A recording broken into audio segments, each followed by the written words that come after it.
Hello, Life Teen, and welcome to my TED Talk. Not a TED Talk. Close enough. So tonight's talk is about anger.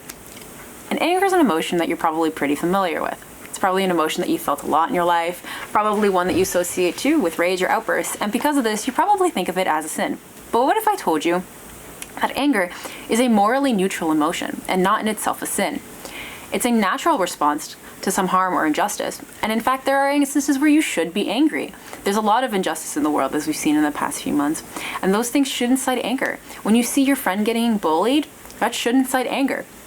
When you see someone being mistreated at a store or in a public space, verbally abused, those things should incite anger. But there's a difference in the way you respond to your anger. So naturally, we have a physical response to anger. Our heart rate increases, our muscles tighten, and adrenaline shoots with us.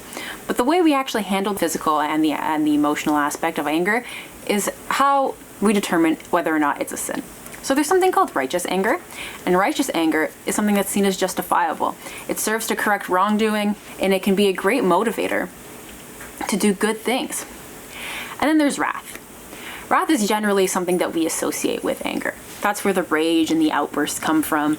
A lot of times you think of physical harm, and unfortunately you associate that with men, and sometimes things toxic masculinity, any of that kind of stuff. But wrath can also be verbal and emotional harm. Think things like gaslighting and verbal abuse. Those are symptoms of wrath that are definitely a sin.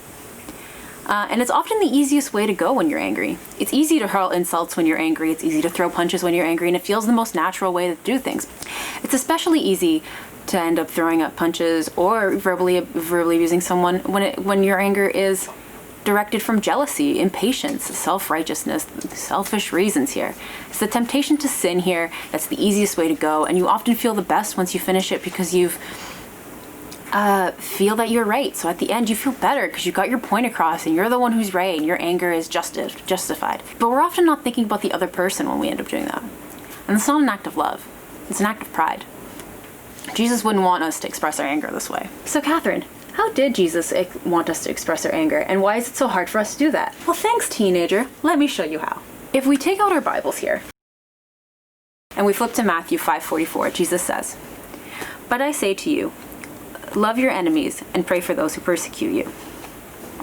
Jesus is calling us to handle our anger in a way that's more compassionate, in a way that thinks of the other person first, in a way that's selfless. And looking at our anger and handling this it takes constant work. It's not just something that you can do in a day or in the moment that you're angry, but it's something that you need to reflect upon and build upon, because as many of us know, a lot of times it's the same thing making us angry.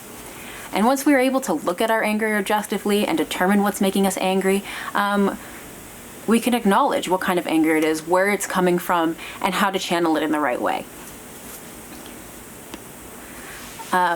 And that's where righteous anger comes in. So we're going to bring back our Bibles here, and we're going to flip to John 2:13 to 17. Since the Passover of the Jews was near, Jesus went up to Jerusalem.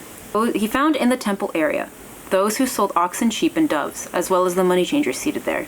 He made a whip out of cords and drove them all out of the temple area, with the sheep and the oxen, and spilled the coins of the money changers and overturned their tables.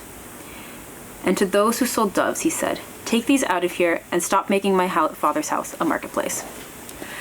Now, as a kid, this is a story that always confused me. Why would Jesus act in this way? Anger is wrong. Anger is a sin.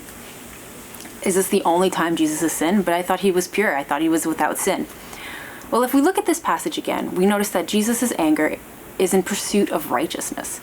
He saw what was happening to his Father's house, a place that should be about worship and prayer, and he saw personal use, so he drove them out. This is righteous anger. It's justifiable in his actions. It's not intending to cause harm or malice, and it's for the end gain of righteousness.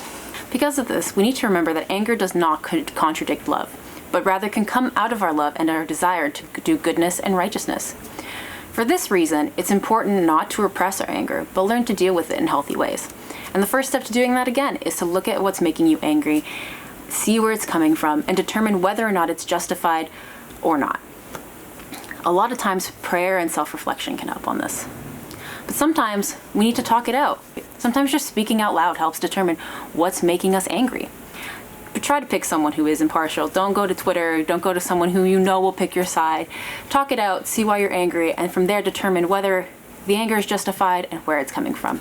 But other times we simply don't have time for that, honestly. We need to be like Christ, and we need to take action when we see injustice happening. Instances of this is when we can see someone being hurt in the moment, some bullying happening at our schools, some unkind things being said behind our back. A lot of times we want to take actions, but maybe sometimes we have to refer to other people to take actions, talk it out, see what's right, and go from there. Overall, we have to remember, though, that anger is not a sin. And in using it in the right ways, it can be a great motivator for justice and righteousness and can bring us all one step closer to God's kingdom. Thank you for coming to my TED Talk. Not a TED Talk.